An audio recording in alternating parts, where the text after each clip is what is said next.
அதாவது நான் எந்த ஒரு கட்சியும் தமிழர் அரசியல், தமிழ் தேசிய அரசியல் எமது மேதகு வேலுப்பிள்ளை பிரபாகரன் அவர்களை தலைவராக ஏற்றுக்கொண்ட அரசியல் கட்சிகளில் இருந்து நாங்கள் எப்போதும் ஆள் பிடிப்பதில்லை அல்லது அந்த கட்சிகளை பிளவுபடுத்த வேண்டும் என்ற நோக்கம் இல்லை. அந்த கட்சியில் இருந்து அவர்கள் பல்வேறு விதமான காரணங்களால் வெளியேறி பல ஆண்டுகள், பல மாதங்கள் காத்திருந்து அதற்கு பிறகு தமிழ்நாட்டில் இருக்கிற அரசியல் கட்சிகளில் எந்த கட்சியை தேர்வு செய்து தங்களை இணைத்துக் கொள்ளலாம் என்று அவர்களாகவே ஆய்ந்து அறிந்து அதற்கு பிறகு என்னிடத்தில் நாங்கள் தமிழக தேசிய தலைவரை பிரபாகரனை தலைவராக ஏற்றுக்கொண்டவர்கள்.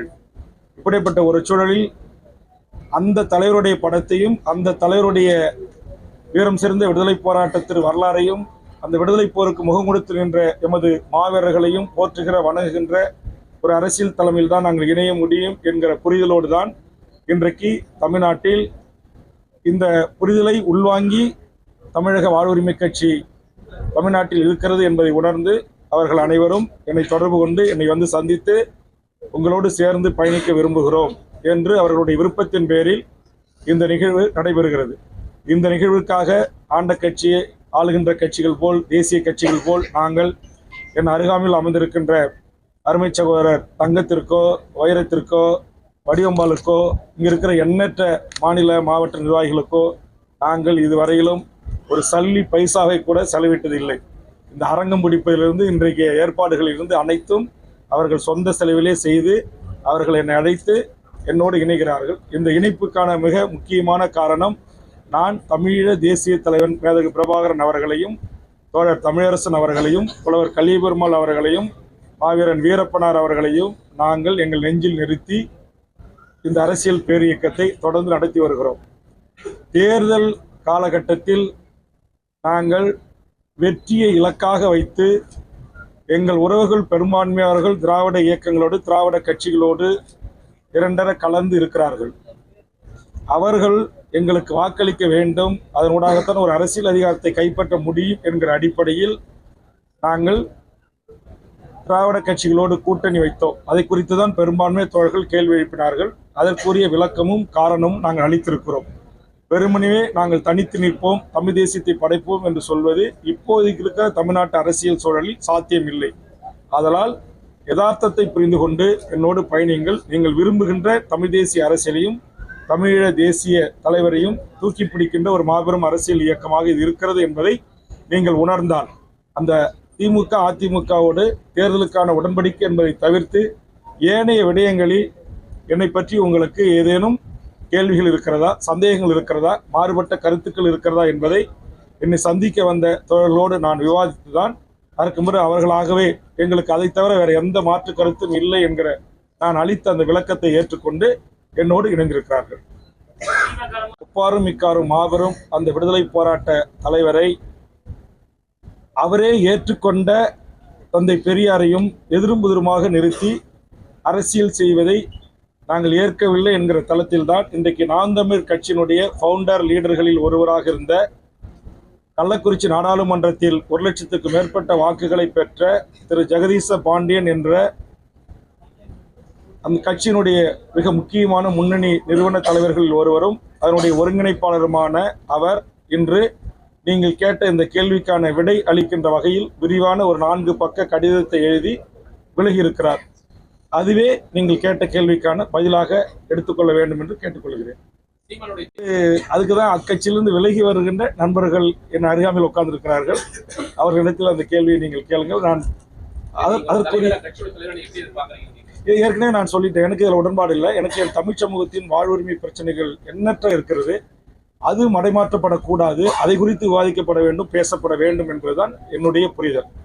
தந்தை பெரியாரையும் பிரபாகரையும் நேராக நிறுத்தி இங்கு ஒட்டுமொத்த இளைஞர் சமூகத்தினுடைய நேரத்தை அதில் உள்ளடக்குவதை காட்டிலும் அந்த தமிழீழ விடுதலைக்கு உயிர் தியாகம் செய்த மாவீரர்களின் குடும்பத்தை எப்படி காப்பாற்றுவது, தமிழீழ நடந்த இனப்படுகொலைக்கு சர்வதேச நீதி விசாரணையை எப்படி நாம் கோரி பெறுவது, ஈழத்தில் நடந்த இனப்படுகொலைக்கு ஒற்றை தீர்வு, உலகம் முழுவதும் வாழ்கின்ற தமிழ் மக்களிடம் ஒரு பொது வாக்கெடுப்பை நடத்தி தனி தமிழ் ஈழ அரசை உருவாக்கி தருவது, இதை குறித்து சட்டமன்றத்தில் கவன ஈர்ப்பு தீர்மானம் தந்து இதுவரை பலமுறை சட்டமன்றத்தில் இது குறித்து நான் வலியுறுத்தி பேசி வந்திருக்கிறேன். இன்னும் இப்போது இந்த தோழர்கள் போல் நான் என்னுடைய கட்சி அமைப்பு வலுவாகின்ற போது இந்த வலுவை பயன்படுத்தி, இந்த அரசியல் அதிகாரத்தை பயன்படுத்தி நான் ஆளுகின்ற அரசிடம் அதற்குரிய அழுத்தத்தை தந்து அதற்குரிய தீர்மானத்தை நிறைவேற்றும் வகை என்ற அரசியல் செய்ய வேண்டும் என்று விரும்புகிறேன்.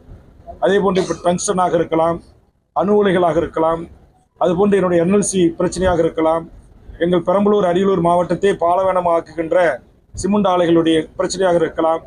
நேற்று தினம் எங்கள் கடலூர் மாவட்டத்தில் ஒரு மலையடியூர் குப்பம் என்கிற பகுதியில் பச்சை பசேல் என்ற வயலையும் வாழை மரங்களையும் முந்திரி மரங்களையும் வேரோடு பிடுங்கி எறிந்து நான் அதை பார்த்துவிட்டு என் குடலை, என் ஈர கொலையை பிடுங்குவது போல் பிடுங்கியிருக்கிறார்களே, என் ஈரலை பிடுங்குவது போல் பிடுங்கியிருக்கிறார்களே, என் இதயத்தையே அப்படியே கட்டி வைத்து பிளந்து கத்தி வைத்து பிடுங்கியது போல் பிடுங்கியிருக்கிறார்கள் என்று கவலை கொள்கிறேன்.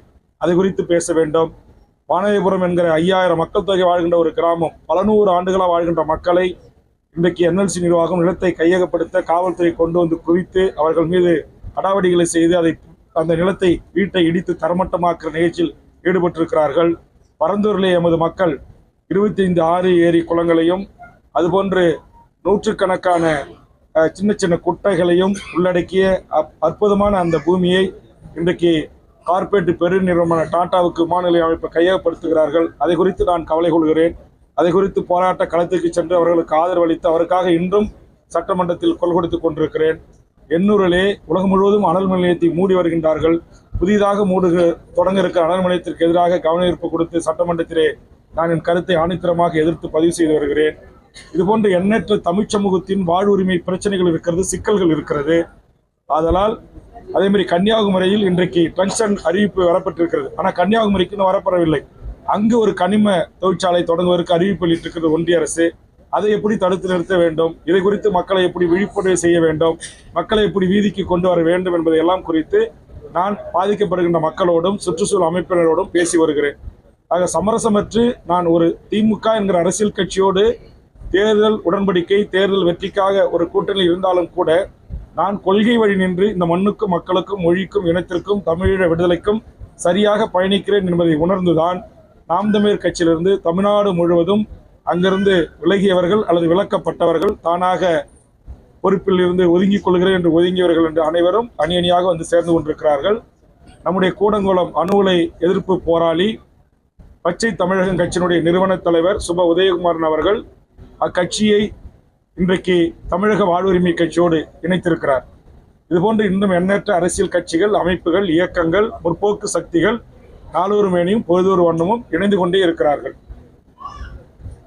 ஒரு உதாரணத்துக்கு ஒரு 10 கோரிக்கை வைக்கிறேன்னா அதில் ஒரு 3 கோரிக்கை ஏற்கப்படுது, ஒரு 7 கோரிக்கை நிலுவையில் வைக்கப்பட்டிருக்கிறது. அதுவும் கண்டிப்பாக இந்த இருக்கிற குறைகால ஆண்டுக்குள் அதை கண்டிப்பாக நிறைவேற்ற வேண்டும். அதற்குரிய அழுத்தங்களையும் வேண்டுகோளையும் தொடர்ந்து அதற்கான போராட்டங்களை கூட நான் முன்னெடுத்து வருகிறேன்.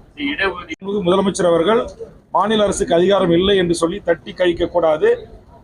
இன்றைக்கு தெலுங்கானாவில் மாநில அரசு எடுத்திருக்கிறது, பீகாரில் எடுத்திருக்கிறது, ஒரிசாவில் எடுத்திருக்கிறது.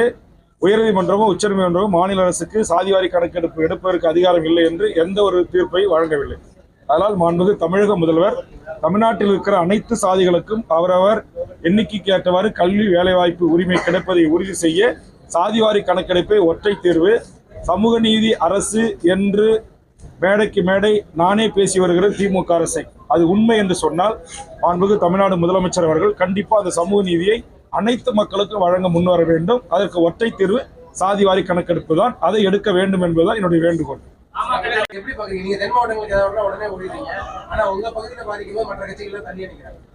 அதான் இந்த தென் மாவட்டம், வட தமிழ்நாடு, தென் தமிழ்நாடு, கொங்கு நாடு என்றெல்லாம் பிரித்து பார்க்காமல் தமிழ்நாட்டுடைய அரசியல் கட்சிகளும் தேசிய கட்சிகளும் அனைவரும் ஒரு தாய் மக்கள், ஒரு நிலத்தில் வாழ்கின்றவர்கள். இவர்கள் எங்கு பாதிக்கப்பட்டாலும் அவர்களுக்காக இப்போது கூட விவசாய பெருமக்கள் வந்து ஒரு கோரிக்கை மனு அளித்தார்கள். ஏற்கனவே வந்து என்னை சந்தித்து அளித்திருக்க, இதற்காக நான் கவன ஈர்ப்புகளை தந்திருக்கிறேன். அவருடைய பேருந்து நிலைய மாற்றத்திலிருந்து, ஷிப்காட் வருவதை தடுக்க வேண்டும் என்பதிலிருந்து, மருத்துவமனை தனியார் மக்களுக்கு சம்மந்தம் இல்லாத ஒரு இடத்தில் கட்டப்பட்டிருப்பதிலிருந்து இதையெல்லாம் நான் கவன ஈர்ப்பாக தந்து சட்டமன்றத்தில் சம்பந்தப்பட்ட முதலமைச்சர், அமைச்சருடைய கவனத்தில் கொண்டு சென்றிருக்கிறேன். அதேமாதிரி டங்ஸ்டனுக்கு முதலில் கவன ஈர்ப்பு தீர்மானம் கொண்டு வந்து இந்த பிரச்சனையை சட்டமன்றத்தில் எழுப்பி அதை இஷ்யூ ஆக்கி முதலமைச்சரை அப்படி ஒரு தீர்க்கமான அறிவிப்பு வெளியீடு செய்வதற்கு முதல் காரணம் நான் தான். ஆனால் அந்த விவசாயிகள் கூட இன்னைக்கு போய் பல தலைவர்களை பார்த்து நன்றி சொல்லிருக்காங்க. என்னை வந்து சந்திக்கவே இல்லை. அதெல்லாம் நான் கவலைப்படலை. ஆனால் நான் என்ன நினைக்கிறேன்னா, இந்த தமிழர் நிலத்தில் வாழ்கின்ற 7 கோடி மக்களும் உலகம் முழுவதும் வாழ்கின்ற 5 கோடி